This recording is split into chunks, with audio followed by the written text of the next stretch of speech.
Welcome back, Panther fans. I'm David Brown here with Ryan Graham, Hey, y'all. Tim Thurber, Hello. and this is State of Atlanta. Sorry. You got it in stereo for my mic. There were two. Tim, you actually have a timing. beer open this time? You actually drinking beer with us? Sure. Oh, Nice. It's a very weird beer I have. Oh, I thought I saw you actually opening a beer this time. I didn't get the weekly voice from you, so Tastes good though. good for you. That's awesome. You can tell from the Sprite Zero Deliciousness with vodka. Oh yeah, I got some of that right here too. Gotta double fist it, right? Hey, 2 for Tuesday, right? Ooh, We did this on Tuesday Trop. night. Gotta have 2 drinks. Trop and vodka. I like it. Yeah, exactly. Hey, well, welcome back, guys. Long weekend. Enjoy yourselves. Yeah, I just got home. I was in DC for the weekend, so enjoy. It might be too much of a word, but I'm made in it. good spirits. You made it. Exactly. How about you, Tim? Good time? Good time. Had to watch the United lose again, but Fair. I watched the Braves lose a few times as well. So. Ooh, they did, didn't they? And then they lost Acuna too. Yeah. Hey, last time we lost Acuna, we won the World Series. So Good luck. Maybe he's our bad luck charm. Is that what you're saying? That would be so disappointing if, like, the star player, like the face of the franchise, we could only win the World Series without him. But he has to be there. He does still have to be on the roster. You just can't have him playing. Right. He got his ring, right? He'll be there. Yeah, You got to pay him, but he can't play. It was so sad though. Like, he tweeted, like, after the Braves made the announcement, he tweeted out just like a broken heart, like a crying face, like, sorry. I'm like, oh my God, I feel so bad for the guy. I mean, if we win the World Series this year without him a second time, Yes. that'd be Tim, freaking weird. You're right, but Ryan, also, yes, I don't think that Acuna is going to lose a lot of sleep in his multi-million-dollar mansion and his he ain't $1 million sheets and everything like that. But it's just for him just to be like heartbroken and like apologizing to the fans about it happening again. It's just it was a tug at the heartstrings a little bit. I think he's salty from how last season ended. I think he really wanted to win this year, like dedicated to. I want to win this year too. But I want to win everything. Yeah. So anywho, not a lot of Georgia State specific news, but we did get some Vegas odds out on the football season. Did you guys take a look at what they're predicting for the Sun Belt for Georgia State? App's gonna win it, and we're gonna get 4.5. That's all I remember. Well, no, actually, or is that wrong? I don't know. Well, App was picked at 7.5 wins for the over under. James Madison and my boys in San Marcos were both picked at 8.5 wins. Really? I thought I saw one that had App at the top. Maybe there's alphabetically they are at the top. That's true. I thought I saw a Vegas odds that had App winning the most, having the most wins. Maybe so. Maybe so. I think it's FanDuel is what I looked at, what I got, and 4.5. What do you guys think? What do you think? 4.5 wins for Georgia State, coming off of a season where we won our first, or we went 6-1 to start the season. How do you feel about 4.5? Is that? I think it's fair. I mean, if you look at how we ended the season, stumbling through the rest of our games, losing the head coach, losing a lot of players, gaining a lot of players, I think Vegas is like, we're just gonna put you right about where you were last year. Because weren't we like 5.5 last year? I don't know. Ryan, I want to ask you what happened to Mr. 6.5 Tim. Tim was like going for 6 games to start the season. And now he's Vegas. And now he's thinking 4.5 is a reasonable prediction for the whole entire season. You said we were going to win the whole damn thing. That's not what I said. That's just Vegas. I don't care what they say. But you think you've said before that you think we're going to start the season with 5 to 6 wins, right? 5 is what I said. You said 6, right? Yeah, it's definitely possible. I mean, we have a favorable schedule to do it. Very favorable. Yeah, what do you think, Ryan? Did you even have a chance to pay attention to this at all? I didn't, but I can't. I just can't drink any kind of Kool-Aid yet. I have no idea. Like I love Coach, but like I just have no clue what's going to happen. Like we got a brand new team, I hear what you're saying, but I have drank the Kool-Aid. I'm aware. No. I'm drinking anything that Coach Dell McGee is putting out there. But no, but you're you're kind of right, Tim. Like, even if you look at the season and we say Tech's a toss up. Let's just say that's an even Steven game, could go either direction. Sure. I think we're winning the game, but let's say it could go either direction. And it's a probable loss. That would be an upset if we won it. All right. Chattanooga. I'm just trying to set the real expectation. Right. Okay. That's a fair. probable loss. That's fair. But then you got Chattanooga. We should win that game. Yes. We should beat Chattanooga. That is at a home. probable win. All right.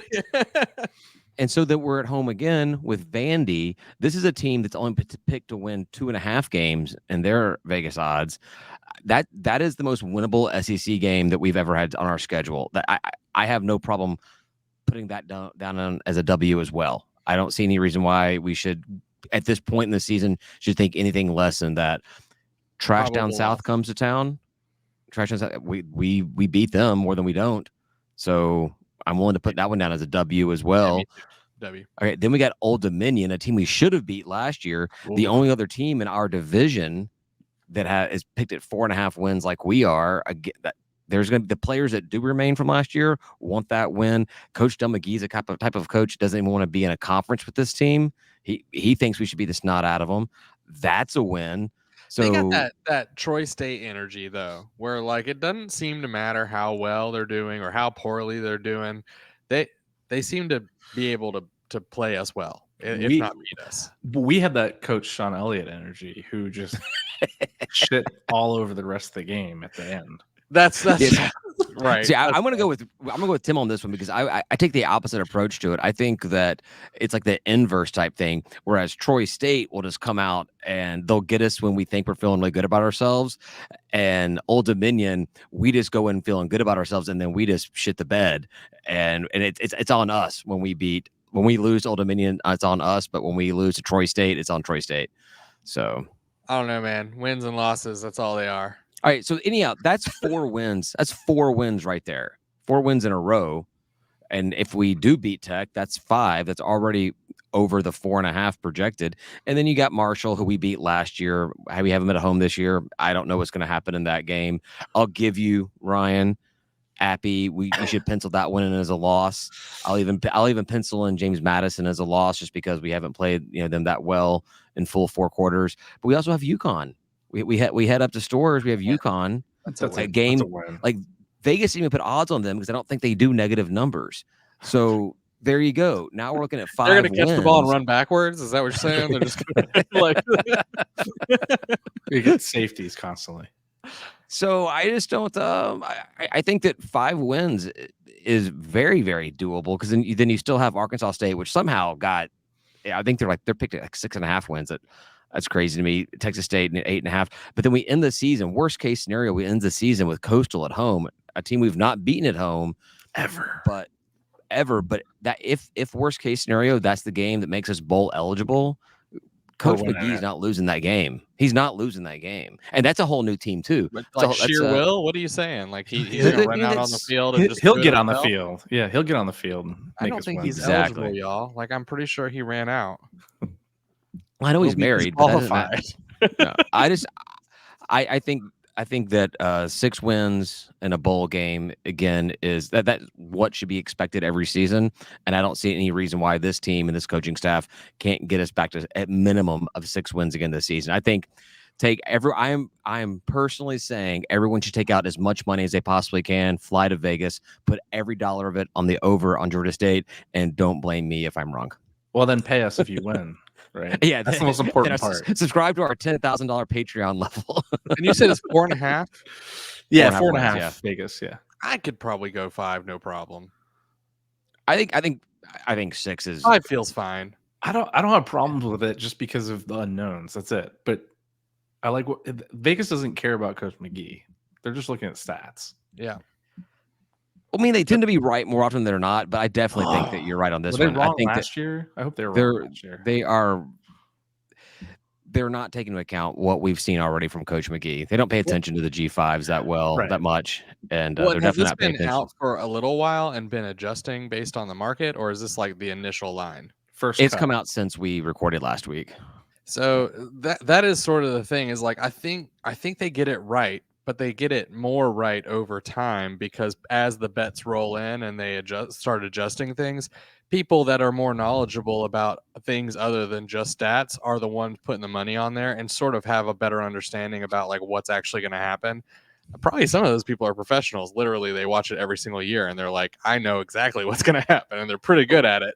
So, well, then that being the case, then I would fully expect this number to change as we get closer to August 31st, because the people that do pay attention to it know that this is going to be this is not a rebuilding year for Georgia State. This is going to be a competitive program, I think, from the beginning. And God help us, we need to be competitive from the beginning with 5 games in Atlanta and then on the road for 4 weeks straight. I mean, we're going to have to get with the transfer portal. What even is rebuilding? What does that mean? I mean, every program is constantly going to be in whatever you would have called rebuilding a few years ago. Especially in the G5 ranks, that's what you're going to do, because so like churn is going to be crazy. There's the arrogant programs like your Jimmy Madisons that are like, we don't rebuild, we reload. I feel like at the P5, this is something I just thought of, the P5 level, P4 level, it's more like restocking. It's like, oh, we had guys graduate, so or move on to the NFL, so we're just going to restock with people from the lower ranks to come in. It's not reloading, it's restocking. Yeah, but they lost folks not only to graduation and the NFL, but to G5 programs. I mean, like lots of churn happening, and that's backup players that a lot of them, like, however rare it happens, right? Like a lot of those, they count on those guys to be able to come in and play snaps when their starters are down. Right. So like you're not as good of a team if your backup is gone. And now we get to rent them for a year, right? We get to rent them for a year. And if they do well, they go back. I'll take it. I like renting's great. What's wrong with renting? You see him bring in a high-profile freshman or something like that, and they realize I've been sitting on the bench for a year or two. Now you bring in this like all-star freshman that I have to either compete with or is pretty much already been promised the job. Let me go find a place where I can actually get some snaps and play ball and showcase my skills, because it doesn't matter how good any player is in college football. They all have aspirations to play at that next level. Oh, yeah. It's weird. It's weird if you go look at the numbers, how few of them actually make it and how every single one of them thinks they're going to go. And it's like, guys, you're probably not. Like, I could go to any of them randomly and be like, you're probably not going to go, and I'd probably be right. Well, or even just whether they go or not and actually play, because you figure the draft's what, 250, 270, something like that. The people that get drafted every year, I think it's 270 or something. All right. And there are plenty of people that get drafted that never play a snap in their life. Yeah. If you get drafted, though, don't you get a contract no matter what? They get paid. Yeah, they get paid. Signing. Oh, I remember watching like one of the Hard Knocks signing bonuses or Hard Knocks things, whatever, and they were doing this thing about the signing bonuses, and they're like making the rookies come up there, and like they started them off by how much their signing bonus was, and it was like, you had some guys obviously like your first round picks were getting like $1 million or $5 million, whatever, but then they had like, my signing bonus was $1,000. Getting paid. But there's Jaguars too, so yeah, that's fair. You would have to pay me to play for the Jaguars. You would have to pay me to play for them. Well, they do. They pay every single one. They pay everyone. I know, but like if for some reason they do that. That's what they. It's a business. It's not a walk-on team. They're employees. If I stepped in front of some gamma radiation thing and it made me Hulk out, I would play for the Falcons free of charge. If I have any eligibility left, I'd go play for Georgia State first. Yeah. But no, if the same thing, you'd have to pay my hulking mutant powers to play for Jaguars, but for Falcons, I just do for endorsement deals. Right. Monster energy drink. David's weirdly thought about this, and it's an odd fantasy. If I do say so myself, it's way too deep. So let's talk about McGee. Did you believe Elliott? I don't even call him Coach Elliott anymore. Elliott, when he had like setting a standard and we're going to reload, did you believe him after a few years? I didn't. I was like, man, I hope we can scrape by. I believe in McGee and him telling us there's a standard, and if we don't make it, we're going to fix it. Like, I believe him 100%. Oh, I definitely feel like the line that's been drawn in the sand for the staff, for the players and the staff for that matter, with McGee is much more in line. Like Coach McGee has a passion. He has a desire. He's been wanting this head coaching position for a while at this rank. And yeah, like I said, I drank the Kool-Aid. I'm buying what he's selling, and it's the first time I've seen passion in this program. Like Coach Curry came in, and like he just brought with him everything that goes along with this Hall of Fame, NFL, college coach, player, everything about him, which was great for the program to get that notoriety. But there was no passion, right? And then you had Trent Miles that came in, and I would give utmost respect for what Trent Miles came into and what he was able to accomplish while he was here. Elliott came in as a ball of fire, and we know the three of us, we've talked to him plenty of times. He's a fun guy to talk to. I judge people by whether or not I want to share a beer with him, and I would share a beer with him back then. I would do it again. I thoroughly enjoyed it, but I've never seen the passion at the head coaching level that we've seen with Coach McGee just in the short couple of months he's been with the program. The things that he's done, the things he talks about, the things we've seen, the way that recruits are just out there talking about what's going on at Georgia State is something we've never seen before, and it's that's why I bought in. That's why I'm in all the way. So yeah, I think seeing him getting involved at every single level, not just like on the field and with the players, it feels like he's really just been like, no, but I want to shape this program, the entirety of it, and that's been pretty cool. I will say the energy to me seems a little bit lacking, like energy, because he's not Sean had that, man. He just had it in spades. That guy was just a ball of energy. Is a ball of energy. He's not dead. Dead to us. He may not be a ball of energy any longer. I don't know what the tight ends coach that has to walk out They were of his like, house. calm down, dude. You're just a tight ends coach. He's like, oh yeah, okay. The energy is boat on a lake. That is the energy. Boat on a lake energy with his look. And I'm not mad at it. That's pretty good. And I like that energy, but not necessarily for football. What was his drink? What was he drinking on the lake? He said he had a weird drink, didn't he? I don't know. What was it? I think Coach Hunter was like Coke and wine or Sprite and wine or something like that. That sounds gross. I thought I remember Coach Elliott talking about drinking a weird drink like that when he was on maybe it was like rum and Sprite or something. Bourbon and grapefruit juice. Oh, grapefruit juice is the worst. Oh, it is terrible. You up. Yeah, we have not seen McGee tear tickets yet. Maybe he'll do that this year. At the gates, he'll scan your tickets for you. Oh yeah, no, I can see it. I can see if like too many people called out, I could see him just like running up there and being like, "We're getting fans in the." He's door. like, "I got my assistants. They got this down. I'm gonna go scan tickets. I got whatever needs to happen. I'm gonna go show that lady how to scan the parking pass for the first time ever." Oh my god. I was gonna say if we do need him, it's problematic, and then you just gave that example, and I'm like, oh my god, we do need him. I just remember that every season, it's like, will they know how to do this? And the answer is no. But even the guys at the Braves gate make fun of me because I have like Ticketmaster, and I guess if you buy it somewhere else, you don't have like to deal with some of the problems with Ticketmaster. Yeah. So you have to go up and like pull it up and then hit show code so that they can scan it or something. But like every ticket you have to do it. And the guy, both times I've been to Braves games this season, the guys made fun of me he's like, last time you buy Ticketmaster, huh? I'm like, these are free tickets.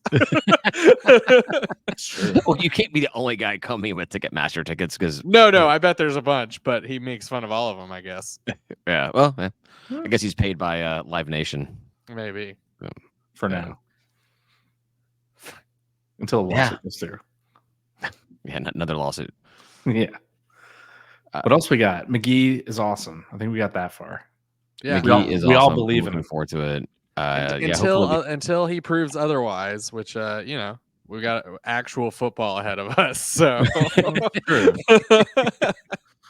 I agree with the energy. I agree with you, Ryan, on the energy level. Like he's not Elliott. He'll never be Elliott. Yeah. But the intensity and the passion for the program is just different. It's a different kind. It's not different. It's not what you would describe as like a physical energy, but like his energy for the program is definitely like way leaps and bounds above anything we've seen. He's getting shit. He's getting shit done. Yeah, that's the difference. Yeah, one is like a pastor. One is a pastor. He's really good at it.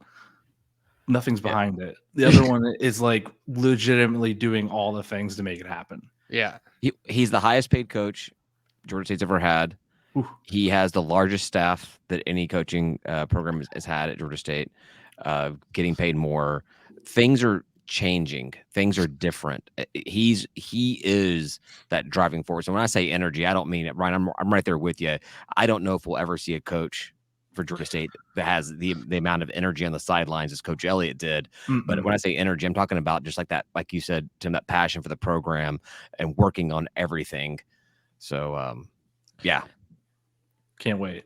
But to compare to another coach, you got like Coach Curry, who I think had a lot of energy for the program and not a lot of energy for the field. And, I mean, that's a mixed bag too. So we'll see. I don't know if I had. I'm excited. I'm excited. I promise. Okay. If I have to hear the same story from Coach Curry about not having a football when he showed up on campus, I'm like, come on. We didn't know how to even play football. We didn't have one. We didn't have a football. I had to tell him to go out and buy a football because we didn't have one. There was glass and yellow jackets. That story is epic. And everyone was magnanimous. Yeah. I'm all in on Coach McGee. It's going to be. I have high expectations, and that's why when I saw 4.5 wins, I was just like, "That feels That feels. I'm not buying it. I'm not buying it at all." There's a guy. I think he's part of the Fun Belt podcast. He does his own like little blog. He's always like spamming the Sun Belt boards with every single post he makes. Howl Razor, and he did his walkthrough on every team. I didn't even look at all the other teams. I just looked at Georgia State, and he was right there with it. He said go under on the 4.5 wins, and I'm like, how can someone that actually claims to be following the Sun Belt, that's why really truly think go then there? I think five will be a bad season, right? I mean that's a bad season. So I think 6 is. I think doable 4.5 easily. take the over easy. Yeah, the floor is 6. The floor is 6 every single year. Yeah.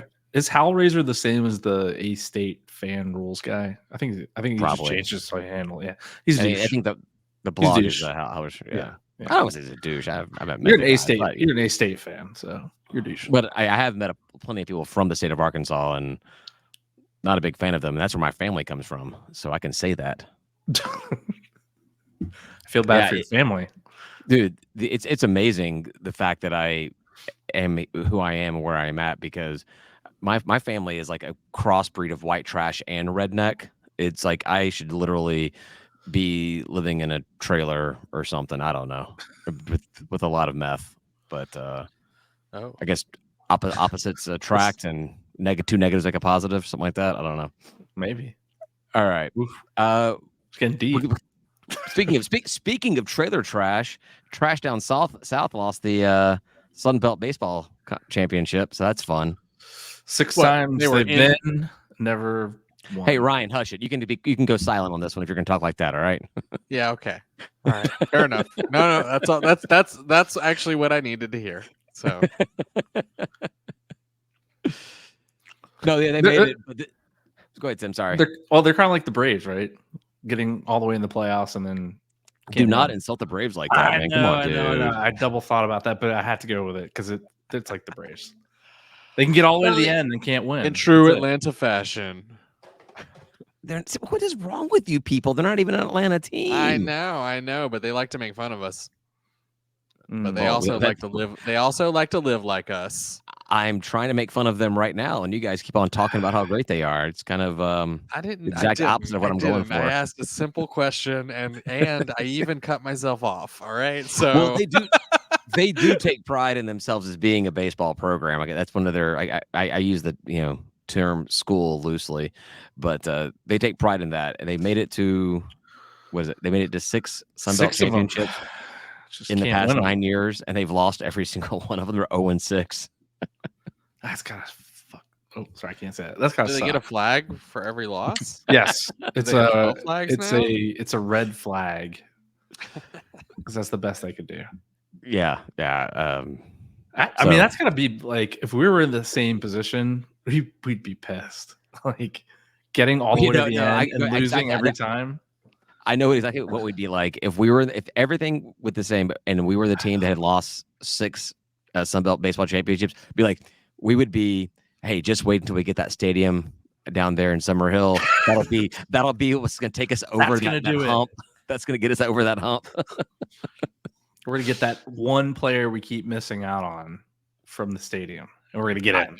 I haven't seen a lot of people talking about it, but I really do think that stadium, once that is like, we get some full legit renderings of what the final product's going to be, and it gets opened up, I really do think that's going to change baseball recruiting for Georgia State big time. It's going to become a major thing for Georgia State. I'm looking forward to it. We'll be able to pull in some quality players from within the state and within the Southeast, because the Braves are the only major league team in the Southeast, and everyone kind of grows up, whether it be Tennessee, Bama, Mississippi, Florida, Northern Florida, whatever, kind of rooting behind the Braves, and now be able to come and play in Atlanta, be able to go up to Braves games whenever they want to. I think that's going to be a huge recruiting tool, and it really will take Georgia State baseball to the next level. So, I mean, if it doesn't increase recruiting, there's got to be something really wrong, because you take a player out to Panthersville, that cannot be a great visit. They're like, all right, here it is.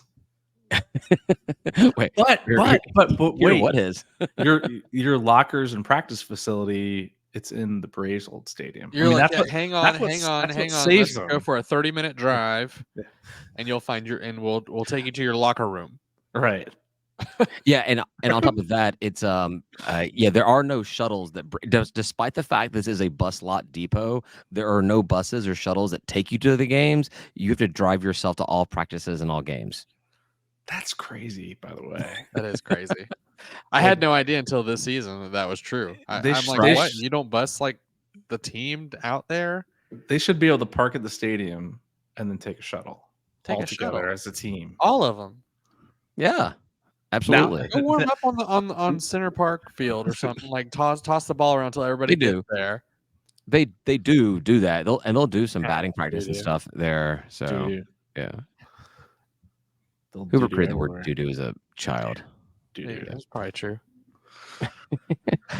Kids are funny sometimes.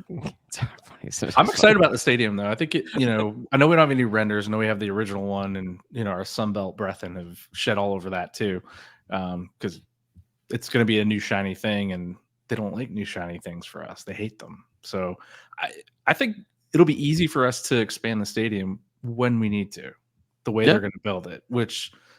It's not like we're going to build ourselves into a corner and be like, all right, this is it. 1,000 seats, we're done. It's never going to get any bigger. It's a baseball stadium, so you actually do literally build yourself into a corner at home plate, and then you just build out from there. All right, David. But we haven't done anything stupid in our plans. Correct. Well, I say yet. I mean, the renders have us good. Watch them build like some gigantic concrete walls on the sides. I just still remember watching Troy State this year. And they're beautiful. They have this beautiful stadium. It does look nice. And Alabama is the beautiful. There's all these seats, all these empty seats, because even though they're pretty good at all this stuff, like they still can't fill up that stadium. So, it's like you got to play a balancing act. That's like, do we want to have really nice and have all these seats, or do we want to fill it up and have it just be like an atmosphere thing? Like, where do we want to go with that? So. I don't think a lot of seats are needed, because there's still just not a ton of people going. What I've liked want to make the experience good for the people who do show up. That's what I've liked about what we've seen in the renderings that have come out, is they kind of focus on having like 2 to 4 like legit sections like behind home plate and spreading out, and then having a big like walking path around there with like some picnic table type things and like standing room. And I think that's great, because I mean, we've never talked about this before, but like if we go to a game there, when we go to games there, are we going to sit in those seats, or are we going to stand there right there on those fences and like drink our beer and watch the game up close? That's what I think we'll do. People bring their folding chairs in and set it up, and like I don't think we should take away from that. I think that's a good atmosphere, and as long as we don't have the demand to have all of that be seating, then we should allow for it to be more like a park. Yeah, I hope they have like if the demand goes up, then you sell those seats, you build in more seating, and and baseball's easy, because I was joking with Tim about building yourself into a corner, but like literally, you start at home plate, and as you need it, you can just add seats along the baseline, the base path, until you get more. And like I don't know, I don't know. When I talk about it being huge, I'm not talking about us bringing 30,000 people in to watch baseball. No. But getting 10 grand in there, that'd be awesome. Yeah. I think that's doable. I hope they have like a grassy area, maybe like a little hill off to the side of first and third base lines, so you can have your kids run around while you drink beer. I think it's a sure win. I mean, yes, I also want my kids to be able to run around there, Tim. For you, I want them to be able to have that space. I would also love to have my kids running around drinking beers. I mean, wait, who's drinking beers? Hey, Ryan, you used a plural there. We drink beers. Well, there's future state, So is there any news you're dropping here? You're making any big announcements here? No, not your that kids, I know. Your kids are drinking. Not that I know of. I'm just future stating it. All right.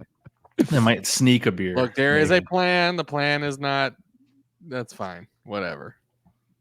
All right. Big news that came out. That's not necessarily just Georgia State related, but will impact Georgia State big time.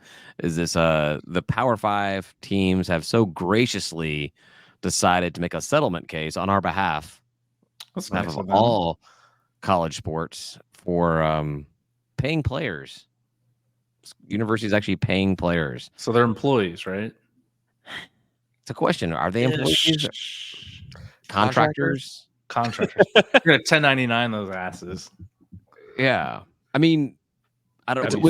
But if they're employees, then you have to pay them at least minimum wage. So do you pay them for practices and like organized workouts? That would be way cheaper than they're worth. So salary, man. Just pay them for salaries. You do that. That has the same thing for baseball and volleyball and soccer and tennis and track and field. It probably just depends on the individual contract, but who knows what they're going to do. I would bet all of it's contractor type. They're not going to do benefits. There's a lot of questions out there. A lot of questions about maybe they're allowed to though, and maybe some of them will end up being like W-2. Whatever. That'd be weird. I wouldn't do that if I was one of them. I would get a contract. I would be a contractor and just stay on my mom and dad's insurance. Until you're 25, as long as you're still in school, right? 26, isn't it 26? Oh, I think it's 25, but if it's 26, man, they got us good.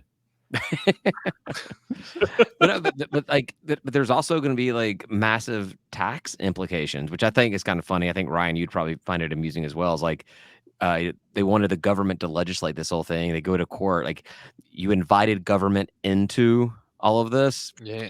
Enjoy it because the IRS is going to want to get that slice of that money. Yeah, none of them should be taxed. None of them. It should all be tax free. Well, none of us should be taxed either, though. So while everyone should be tax free, Ryan, like how do you justify a student athlete being not taxed for what they do, but then I don't want anybody taxed, so they shouldn't. I understand. I understand.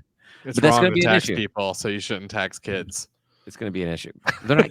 You talk about how they're not kids. They're 18-year-olds. Well, it depends. It depends on the argument, is what I talk about. Right? You say kids or men, depending on what you're trying to, with the point you're trying to make.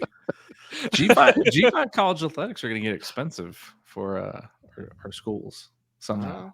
Well, so people talk about like this kind of forcing schools' hands to close down programs, but the NCAA has a requirement on FBS program schools to sponsor like 15 sports or something, and most of them operate right there at it. Very few teams, very few programs, schools go over that bare minimum the NCAA has. So I don't know how many could drop anything without the NCAA changing something up. Well, there's only so many that operate in the black, right?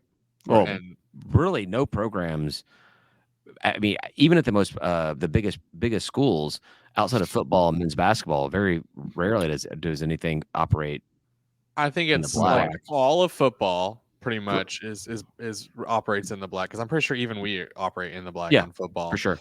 And then a lot of basketball, and then some baseball. And then everything else. And that's it. But that's it. Everyone else is red. Everything else is sucking money down the drain. Yeah. You know how I know that more programs don't operate in the black? Because you're telling me that if men's soccer generated actual revenue, that University of Georgia would not have a men's soccer program? Oh, yeah, for sure. That's kind of true. For sure. But you can't even get MLS to make a ton of money. So no. Yeah, Georgia may make money off of their women's gymnastics because I know that's like a It's big pretty national popular. program, They sell out the whatever it's called. Stegman Coliseum. Stegman, yeah, but it's not expensive. I kept thinking Stegosaurus. I'm like, no, that's the dinosaur name. I doubt. I would have very serious doubts that they are in the black. Even if they are, it's from sponsorships. It's not from ticket sales. It's well, that's fine. I'll take all revenue streams and decide. Right. But I'm just saying, like, there's not going to be. My buddy went to Georgia, and he was part of starting the men's crew program, but they had to borrow the women's crew boat because they didn't have money to buy their own boat. What are they in the Oconee River? Ugh. I don't know. Yeah, that was whatever. It's a long time ago, and I didn't pay attention to it. So. Yeah. I don't know. So what are your takes on this? How big of a impact is this going to be on Georgia State when this gets settled? Whatever this happens. I think it's going to hurt us overall. Like, I think we're going to struggle financially. Does it hurt us everything. more or less than another G5 program? Are we going to be hurt like every other G5 program is? Or are we immune to some things that other G5 programs will not be? Like, I think we have one of the highest budgets in the Sun Belt, or like top 5. So I think we have room to play around with the budget. Whereas other schools like your ULM, I don't know what they're going to do. I mean, start doing car washes every Saturday on the side of the road. I mean, some Monroe co-eds out there in their shorts and their tank tops. You know what? I'm enticed now. I wasn't at first. I'm like, wait a second. Whoa! Let's not give them ideas. They might actually make money. No, but don't worry, Tim. There's no cars there. Yeah, they have to bring the cinder blocks for cars to sit on before they can actually wash my cinder block.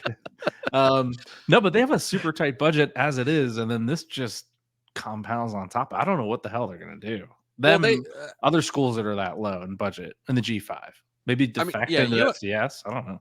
ULM should at this point just not be FBS. They should drop down and be FCS. Their budget is lower than a lot of FCS programs, and that's the dividing line. So it's like, well, like if you don't have the money to even try to compete, maybe you should go to the people who you can compete with.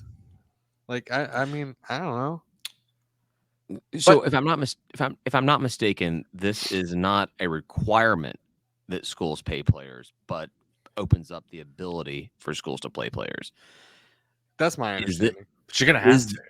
Is this the dividing line? What we talked about before that Ryan, you thought was never going to happen or would happen in decades, where these power conferences teams are using this as the excuse to, okay, cool, there's 20, 30, 40 of us that can easily pay players based off our money, and we'll go off and we'll do our own thing, and we'll leave behind our conferences or our whatever it is to do something. And then you have the rest of Division I football or FBS football that doesn't pay players.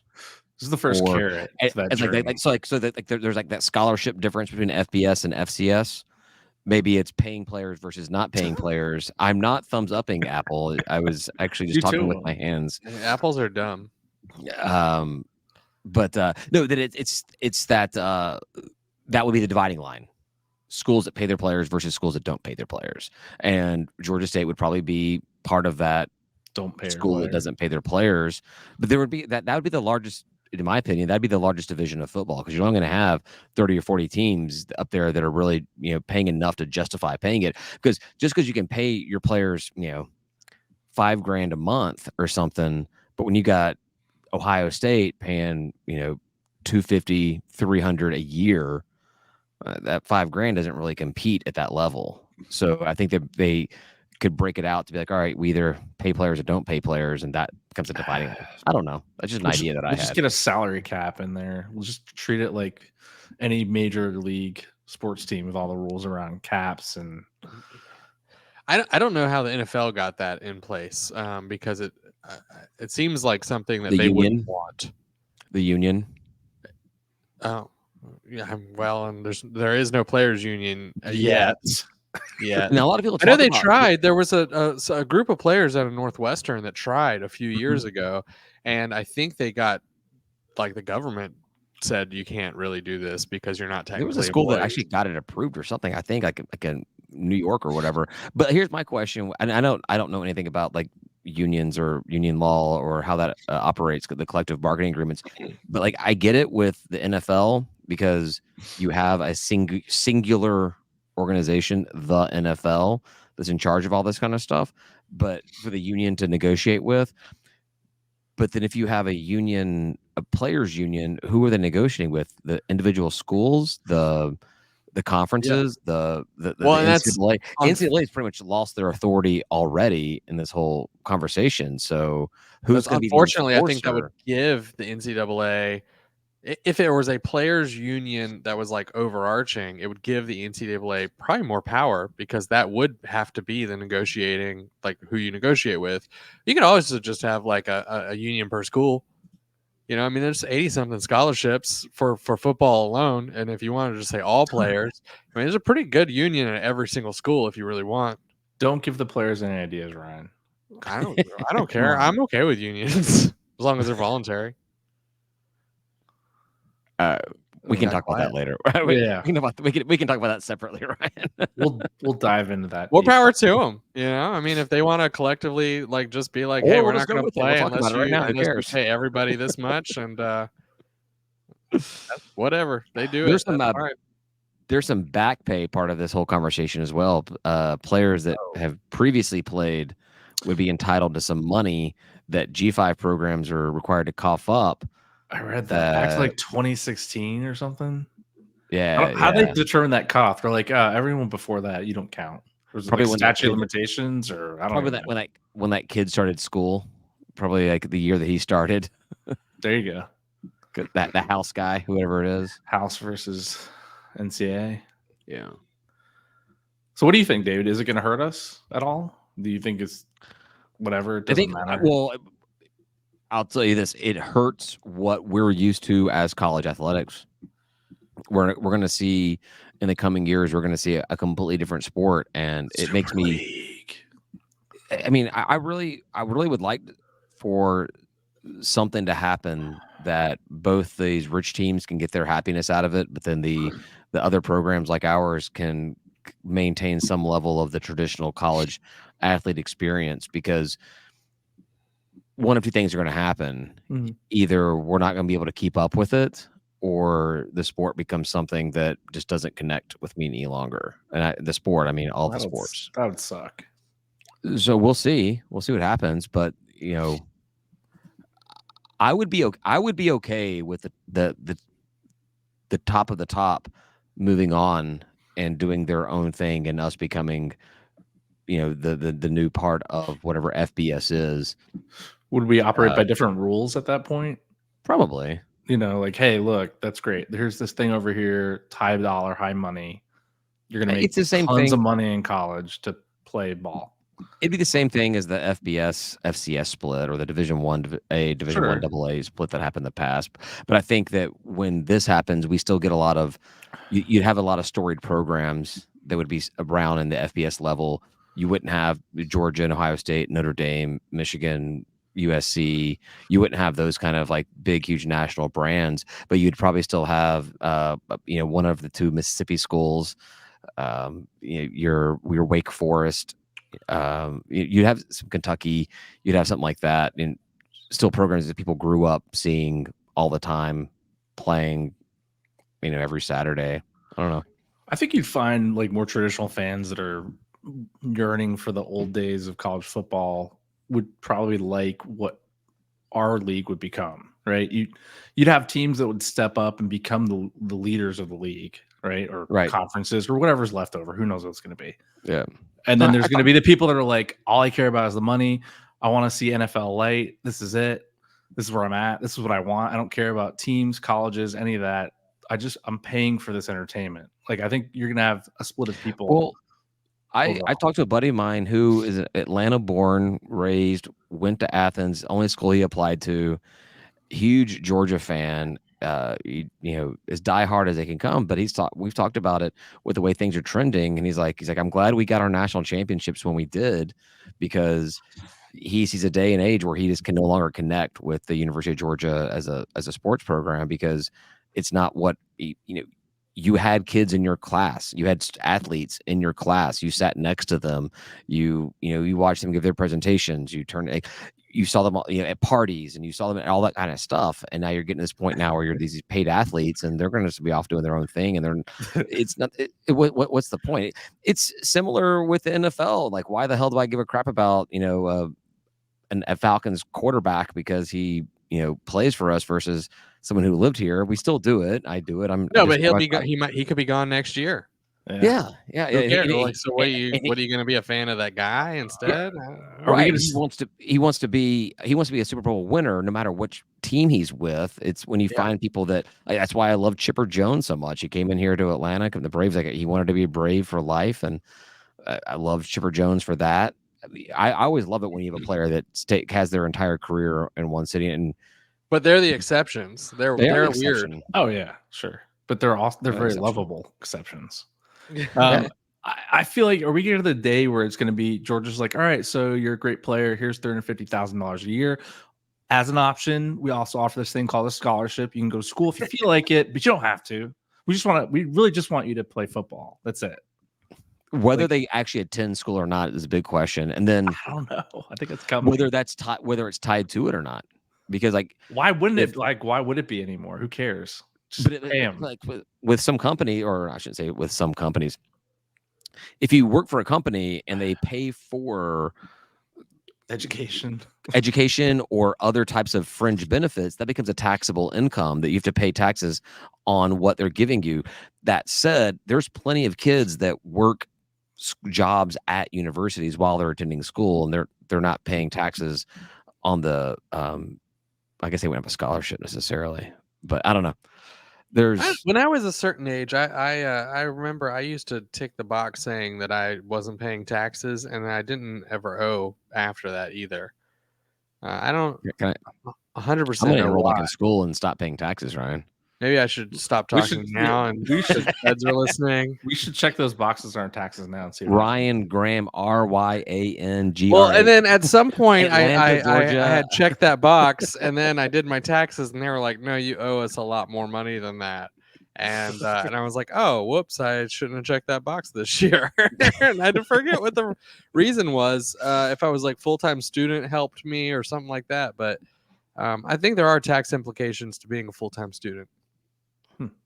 And there will be to getting paid by the school. Well, if you're getting paid by the school and you're a full-time student, though, I think all that money that comes in there's tax implications. But I don't know what they are. I don't want to act like I'm an expert in taxes. I don't think anybody. I don't think even the most versed tax accountant could tell you what's going to happen right now with all this kind of stuff. That's fair. It's still so up in the air. So, well, that's all I have. Oh, we went 48 minutes, so I think we've done pretty good. 48 minutes, 2 topics. That's pretty good. Yeah, we threw in some Dell McGee action too. We did. We did. We always come up with something. Never fails. And I have this gnat or fly that just will not stop. I thought there was like someone off camera that you were like motioning at. You should take a bath. Yeah, I'm like a Pigpen from Charlie Brown. Apparently so. All right. I think I'm done. Tim, you want to take us home? Yeah, sure. Thanks everyone for listening. We're going to take our quick break here. Restock beverages, go pee probably. Head over to Last Call. Maybe. Ryan, you're going to go pee, right? You always go pee. If you like what you heard, or if you didn't, don't really care. Join our Patreon at patreon.com/State of Atlanta. Live streaming access, discounts on our sweet merch. It's with the stores live. David refreshed it. It is something else. Got to check it out. You'll get access to our group chat, which is always lively, and adult beverages at tailgates if David sets it up. So become a fan of the show. It's only $5 a month. The $3 plan is gone. I verified it myself today before we got on. We'd love to see you here. Say goodbye, guys. Goodbye, guys. Peace out. Word.